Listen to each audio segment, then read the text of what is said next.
పూసాయమ్మ ఎన్నేలా ఇక ఆనందంతో పులకించేను ఈ నేల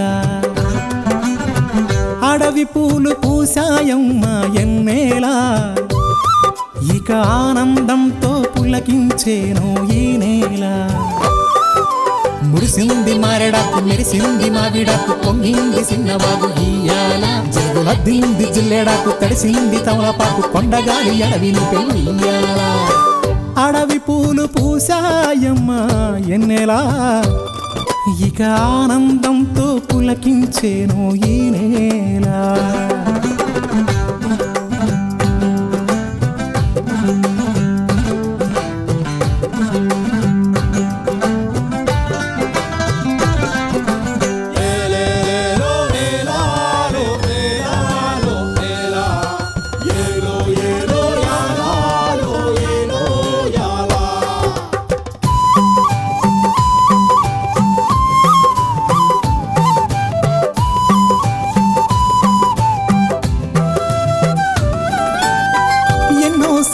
ఆశలున్నాయి ఎన్నో ఊసులు పంచుకున్నాయి కలిసే తోడుగా బతికేలా గువ్వలు గూడు కట్టుకున్నాయి గుండెల్లో ప్రేమ నింపుకున్నాయి కాలం కలిసే రావాలా ఈ అడవే మా ఊరు కారడవే కన్నూరు ఈ చెట్టు సేవలు మాకు చుట్టాలే మాకున్న కట్టాలు తీరుత్తది అమ్మోరు మా పిల్ల జల్ల సల్లగా నూరేళ్ళు ఉండేళ్ళు దీయించు తల్లి మీరు మిలమిల సెలయేటి గలగల సిన్నారి నవ్వున నిలవాల కళ్ళ కపటాలు ఎరగని ఈ మంచి మనసుల బతుకుల్లో తొలిపొట్టు పొడవాల అడవి పూలు పూసాయమ్మ ఎన్నేలా ఇక ఆనందంతో పులకించేను ఈ నేల ఇక ఆనందంతో పులకించేను ఈ నేల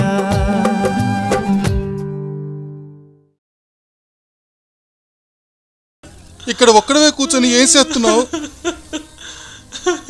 నా చేతికి నిప్పు పేరుస్తున్నాను బండ. ఏంట్రా మాటలు? తదాస్తు దేవతలుంటారు. రమణధరం మోచేతి నీళ్ళ కాసిపడి అతను విదిలించిన ఎంగులు మెతుకులు కక్కుర్తిపడి అతను విడిచిపాడేసిన ఈ బట్టల్ని కాలి జోడు నుంచి కళ్ళ జోడు వరకు వాడాలి కాబట్టే నా వాళ్ళెవరో పరాయి వాళ్ళెవరో తెలుసుకోలేకపోయాను. సద్గతి అంటే అదేదో నుయ్యోగోయో కాదే, దారి, మంచి దారి అని అర్థం. అంటే ఎవరో చెడుదారిలో నడుస్తున్నవారు మారి మంచి దారిలో పడ్డట్టున్నారు. అది సంగతి. ఎర్రోడా ఎర్రోడా నమ్మొచ్చా? లేకపోతే ఇది కూడా రమణతో ఆడే కొత్త నాటకమా? లేదమ్మా, నిజానికి నాటకానికి తేడా తెలియని వాడిని ఏం కాదు.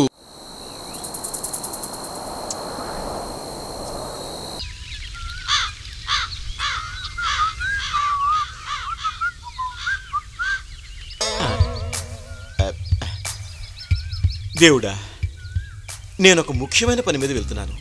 అదేంటో నీకు తెలుసు, నాకు తెలుసు. కాబట్టి నేను ఆ గమ్యానికి చేరుకునే వరకు ఆ దేవర నాకు ఎదురు పడకుండా చూడు స్వామి. నీకు 100 కొబ్బరికాయలు కొడతాను. దేవరా, నేనేం అనలేదు, ఎక్కడికి వెళ్ళట్లేదు కూడా. ఏదో సరదాగా ఈ అడవిని చూద్దామని ఇలా వచ్చాను అంతే. అంతకుమించి నాకేం తెలియదు దేవరా. నన్ను నమ్మండి దేవరా. నమ్మను. నమ్మాలి దేవరా. నమ్మను. ఏంటి వాయిస్ ఏదో తేడాగా ఉంది? రేయ్, ఎవడ్రా నువ్వు? అమ్మో, సడన్గా నా భుజం మీద చేయబడితే ఆ దేవరేమనుకుని భయపడి చచ్చాను. ఇంతకు ఎవడా నువ్వు? ఎవరంటే మాట్లాడవేంట్రా? నేను ఒక్కడిని. ఒక్కడివే? సర్లే, ఏంటి విషయం? నాకొక చెల్లుండేది. తనని పెద్ద పెద్ద చదువులు చదివిద్దామని చెప్పి సిటీలో ఉన్న ఒక పెద్ద కాలేజీలో చేర్పించాను. ఏ కాలేజీలో? City college. అవునా? నా సుపుత్రుడు కూడా అదే కాలేజీలో చదువుతున్నాడే. ఆ కాలేజీలో సీట్ రావడానికి డొనేషన్ కాస్త ఎక్కువే కట్టాను.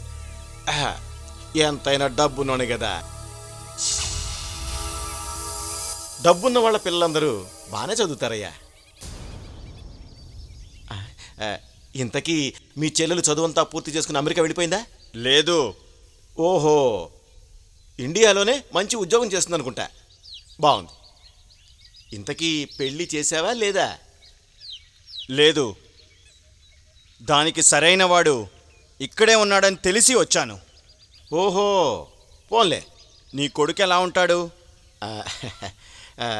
నా కొడుకు నాకులాగే అందంగా ఉంటాడయ్యా. మంచి మంచి డ్రెస్సులు వేస్తాడు, ఖరీదైన కార్లలో తిరుగుతూ ఉంటాడు. నేను డబ్బు సంపాదిస్తే వాడు మాత్రం దర్జాగా ఖర్చు పెడుతూ ఉంటాడు. ఎంతైనా వాడు డబ్బున్నోడు పెట్టే కదా. అయితే నీ కొడుకు కూడా నా చెల్లి చదివే కాలేజీలోనే చదివాడన్నమాట. అన్నమాటేంటి, ఉన్నమాటే. ఇదిగో ఈ గూడెంలో మా అబ్బాయి చదువుకున్నన్ని చదువులు ఇంకెవ్వరు చదవలేదు. ఎందుకంటే వాళ్ళెవరికి చదువులు రావు. అయితే నీ కొడుకు కూడా నా చెల్లి చదువుతున్న కాలేజీలోనే చదివాడన్నమాట. చదవలేదు. చూడు, మా అబ్బాయి కృష్ణని చెప్పుకోవడానికి ఎంతో గర్వపడుతున్నానయ్యా. ఇందాక నీ చెల్లి గురించి ఏదో చెప్తున్నావు. తనని పెళ్లి చేసుకోబోయేవాడు ఇక్కడే ఉన్నాడన్నావు కదా. ఎవడాడు? వాడు ఎవడో కాదు, వాడు నీ కొడుకే కృష్ణ. నా కొడుకా? అవును, నీ కొడుకే. నా బంగారు తల్లిని, నా చిట్టి చెల్లిని ప్రేమ పేరుతో మోసం చేసి తనని చంపింది నీ కొడుకే కృష్ణ. నా కొడుకు నీ చెల్లిని చంపాడా? నా కొడుకు అలాంటి వాడు కాదయ్యా, నేను నమ్మను. నువ్వు నమ్మినా నమ్మకపోయినా ఇది అబద్ధం కాదు. నీ కొడుకు చావు నా చేతిలోనే ఉంది. వాడి కోసమే ఇక్కడికి వచ్చాను నేను. వాణ్ణి కూడా నా చెల్లెల దగ్గరికే పంపిస్తాను. వీడు చెప్పిన దాన్ని బట్టి చూస్తే మా కిట్టిగాడు ఏదో చేసి ఉంటాడు. అయ్య బాబాయ్, ఇక్కడి నుంచి వెళ్ళిన 15 రోజులకే వెనక్కి వచ్చేస్తే నన్ను వదిలిపెట్టి ఉండలేకనుకున్నాను. కానీ వాడు వీణించి తప్పించుకోవడానికే. ఓరి నా కృష్ణు, ఎంత పని చేసావురా. ఏమండి ఒక్కడి గారు, మీకు విషయం చెప్పినా నా కొడుకు అస్సలు చదువుకోలేదండి. వాడికి అసలు కాలేజ్ అంటేనే తెలీదు. చదువుకుంటే డబ్బులు దండగని చెప్పి వ్యవసాయ పనులు చేసుకుంటున్నాడు. అయినా ఈ రోజుల్లో చదువుకుని మాత్రం ఏం ఉపయోగం లేండి. ప్రతి ఒక్కళ్ళు చదివేస్తే ఇంకా వ్యవసాయం ఎవరు చేస్తారు చెప్పండి. మరిందాక మీ చెల్లెలు చదివిన కాలేజీలోనే మావాడు చదివాడన్నావు, డబ్బున్నోడన్నావు. అబ్బే, అది ఉత్తినే, ఏదో ఊరికినే. ఊరి కొత్తవారు కదా అని చిన్న బిళ్ళ పిచ్చుకుందా అంతే. నమ్మమంటావా? ఇంత అబద్ధం చెప్పిన తర్వాత, ఇంత నిజం చెప్పిన తర్వాత కూడా నమ్మాలి కదా ఒక్కడి గారు. నాకు ఆ కృష్ణగాడిని చూపించు. వీడు నమ్మేటట్లు లేడే, ఏం చేయాలి? అది మా కృష్ణగాడు కూడా అడవి చూడడానికి నాతో పాటు ఇలాగే వచ్చాడండి. ఇక్కడే ఎక్కడ ఉండాలి. అడుగు, అక్కడ ఉన్నాడు కృష్ణ. ఒరే నాయన కృష్ణ.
బాబు,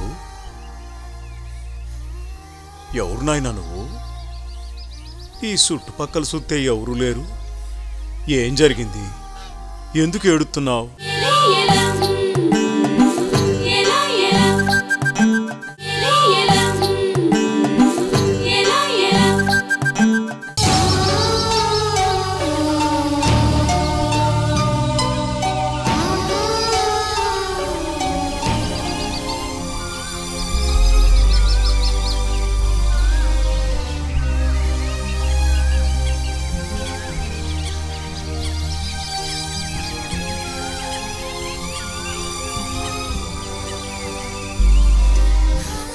బాబు,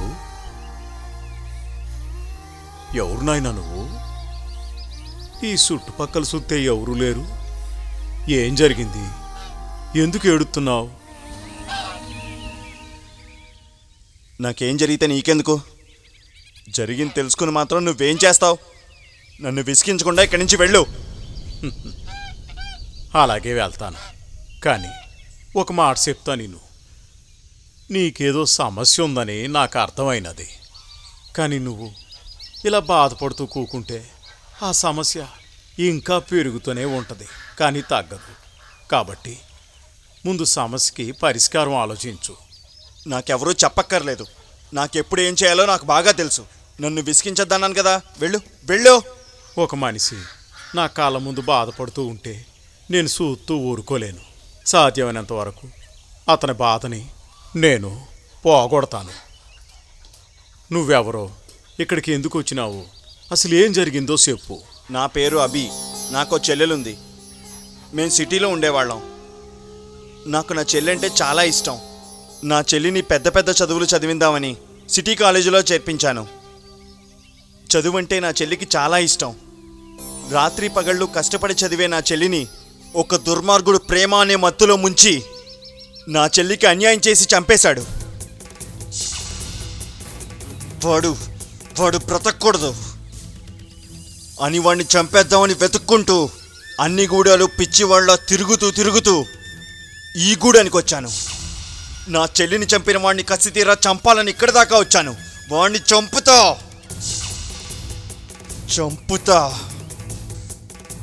నీ చెల్లెల్ని చంపినోడు ఈ గూడెంలో ఉన్నాడా? ఇదే గూడెంలో ఉన్నాడు అని నీకెవరు చెప్పినారు? ఎన్నాళ్ళు నా చెల్లిని చంపిందెవరో తెలియక ఈ గూడానికి వచ్చాను. కానీ ఇప్పుడు తెలిసింది, ఆ రమణ కొడుకు కృష్ణ.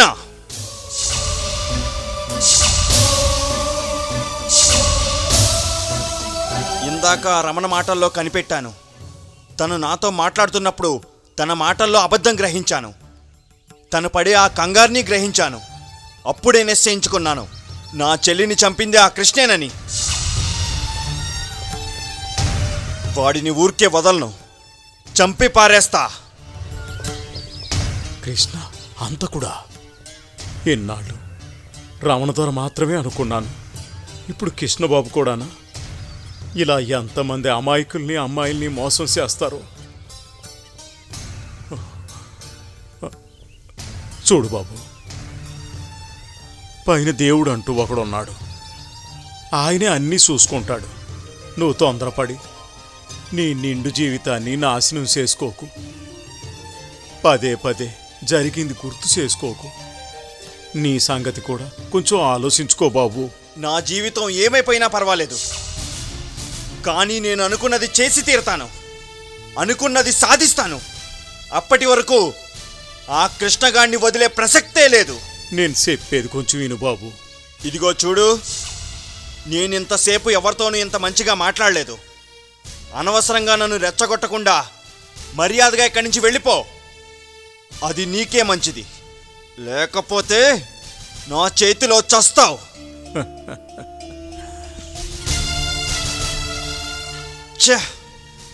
సమయానికి గన్ను కూడా తీసుకురాలేదు. చూడు బాబు, నువ్వు ఆయుధం తెచ్చినా నన్ను నువ్వు చంపలేవు. నాకింకా కొంచెం ఆయుష్ ఉంది. ఆ ఆయుష్ తీరగానే నేనే ఈ దేహం వదిలి వెళ్ళిపోతాను. నువ్విలా చెప్తే వినవు గాని నిన్ను.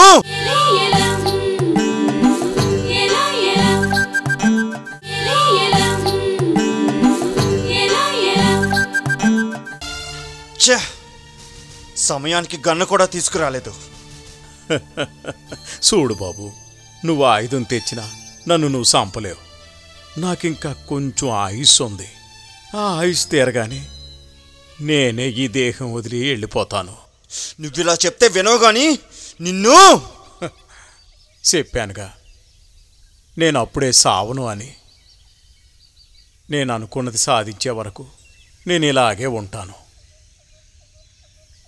అదే ఆ తుపాకీ మానవుడు తయారు చేసిన యంత్రం, కానీ నేను ఆ దేవుడు చేసిన రూపాన్ని. రూపం అంట రూపం. అది నీ అదృష్టం కాకపోతే ఈ పాటికి నువ్వు నా చేతిలో ఎప్పుడో చచ్చేవాడివి. మనిషి పుట్టుక సావుల మధ్య ఒకటి ఉంది, అదే బతుకు. ఇక నుండైనా సంపాలి సావాలి అనకుండా మంచిగా బతుకు. వెళ్ళు, వీధి చేతిలో వాళ్ళకి శిక్ష తప్పకుండా పడుతుంది.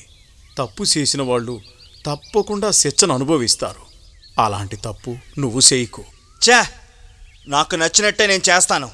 ఎవరో దారిని పోయే ప్రతివాడు వచ్చి చెప్తే నేను విన్నాం. వాణ్ణి చంపేస్తాను, వాణ్ణి చంపేస్తాను, వాణ్ణి చంపేస్తాను, చంపేస్తాను, చంపేస్తాను.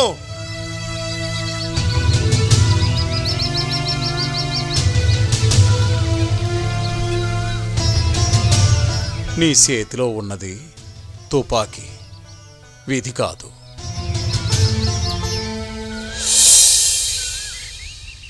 బావా, ఓ బా, బావోయ్,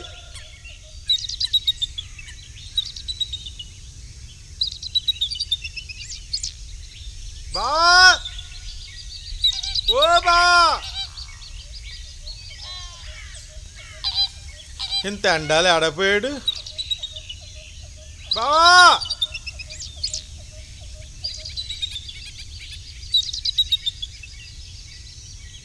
ఓ బా. ఏంటి మావా? ఏంటి మావా, ఇంత ఎండను పడి ఎక్కడికి వెళ్తున్నావు? మీ అయ్యి కోసం ఎదుగుతున్నాను రా. పొద్దున కూడా ఏం తినకుండా ఇప్పుడు వస్తాను వెళ్ళాడట్రా. ఇంతవరకు రాలేదు. ఎక్కడున్నాడు, ఎటువైపు వెళ్ళాడో తెలియట్లేదురా. మీ అమ్మ కంగారు పడుతుంది. ఇదిగో ఈ రొట్టెలు ఇచ్చి పంపింది. నీకు అన్న కనిపించాడేట్రా? ఇందాక జిత్తు కనిపించాడు. అయ్యా అడ్డుకట్ట దగ్గరికి వెళ్దాం రమ్మని కబురంపాడంట. ఇద్దరం కలిసి అడ్డుకట్ట వరకు వెళ్ళొస్తామని వెళ్ళారు. ఆడికే వెళ్ళుంటారులే మావా. అడ్డుకట్ట దగ్గరికి వెళ్ళాడా? వచ్చిదోడికి చాలా పొద్దుపద్దురా. సర్లే నెల్లి చెప్తానుండు. మావా, ఇంత నడి మధ్యాహ్నంలో నట్టడికి వెళ్తానంటావేంటి? అయ్యా వచ్చేస్తాడులే, జిత్తు కూడా ఉన్నాడుగా. అయినా లచ్చన్న రవిబాబు కూడా ఆ వైపే వెళ్ళుంటారు. అందరూ ఉండగా ఇక అయ్యకు భయమే ఉంది. నేను మీ అయ్యకి భయం అంటలేదురా, ఆకలి అవుతుందేమో అంటున్నాను. అయ్యో పిచ్చి మావా, కూసో. అయ్య వాళ్ళు వెళ్ళింది అడ్డుకట్ట దగ్గరికి. అక్కడికి వెళ్ళిన వాళ్ళకి ఆకలి తప్పులుండవు, అలసట అసలే ఉండదు. అడ్డుకట్ట ఆవల నుంచి వచ్చే గాలి తగిలితే చాలు అన్ని రోగాలు పోవడమే కాదు, మనసుకి దేహానికి ఎంతో ప్రశాంతంగా ఉంటుంది. అయినా అన్నీ తెలిసి నువ్వు కూడా ఏంటి మావా? అదేమీ లేదులేరా. పరగడుపునే మీ అయ్య ఆకలితో బయటికి వెళ్ళాడన్న ఆతృతతో ఇంకేమో ఆలోచించలేదురా.